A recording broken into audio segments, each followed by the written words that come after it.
जय श्री राधे, हर हर महादेव। दोस्तों, आज मैं आपको पूरे महाभारत की संक्षेप में कथा सुनाने जा रहा हूँ।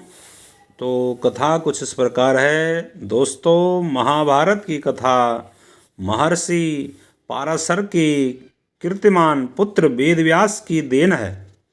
व्यास जी ने महाभारत की यह कथा सबसे पहले अपने पुत्र सुखदेव को कंठस्थ कराई थी और बाद में अपने दूसरे शिष्यों को। मानव जाति में महाभारत की कथा का प्रसार महर्षि वैशंपायन के द्वारा हुआ। वैशंपायन व्यास जी के प्रमुख शिष्य थे। ऐसा माना जाता है कि महाराजा परीक्षित के पुत्र जन्मेजय ने एक बड़ा यज्ञ किया। इस महायज्ञ में सुप्रसिद्ध पौराणिक सूत जी भी मौजूद थे। सूत जी ने समस्त ऋषियों की एक सभा बुलाई।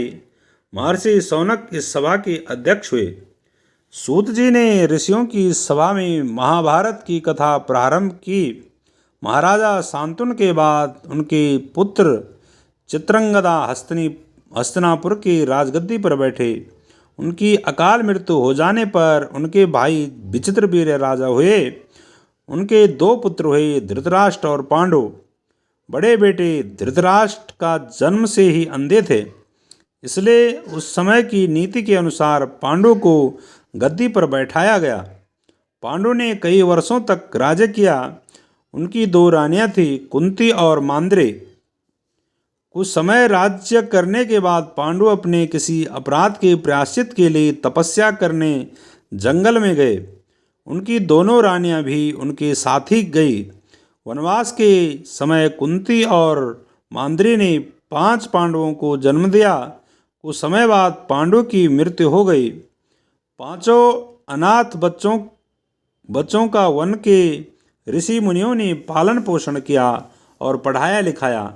जब युधिष्ठिर 16 वर्ष के हुए तो ऋषियों ने 5 कुमारों को हस्तिनापुर ले जाकर पितामह भीष्म को सौंप दिया। 5 पांडव बुद्धि से तेज और शरीर से बली थे।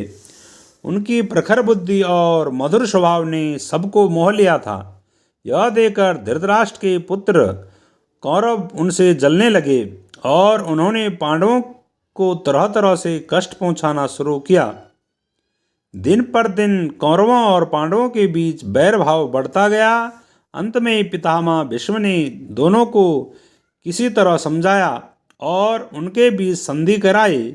भीष्म के आदेश अनुसार कुरु राज्य के 2 हिस्से किए गए।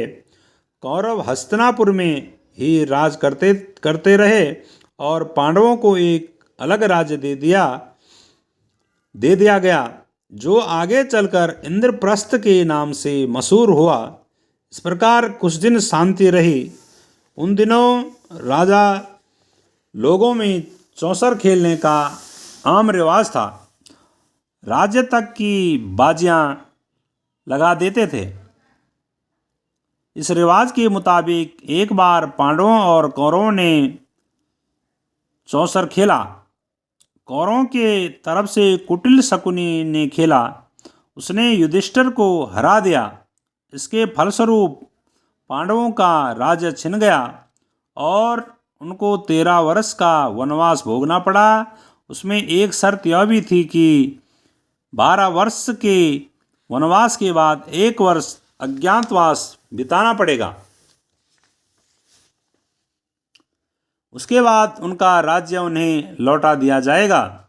द्रौपदी के साथ 5 पांडव 12 वर्ष वनवास और 1 वर्ष अज्ञातवास में बिताकर वापस लौटे, पर लालची दुर्योधन ने लिया हुआ राज्य वापस करने से इनकार कर दिया। अतः पांडवों को अपने राज्य के लिए लड़ना पड़ा। युद्ध में सारे कौरव मारे गए। तब पांडव उस विशाल साम्राज्य के स्वामी हुए। इसके बाद 36 वर्ष तक पांडवों ने राज्य किया और फिर अपने पोते परीक्षित को राज्य देकर द्रौपदी के साथ तपस्या करने हिमालय को चले गए। तो दोस्तों, ये थे संक्षिप्त रूप में महाभारत की कथा। जय श्री राधे, हर हर महादेव।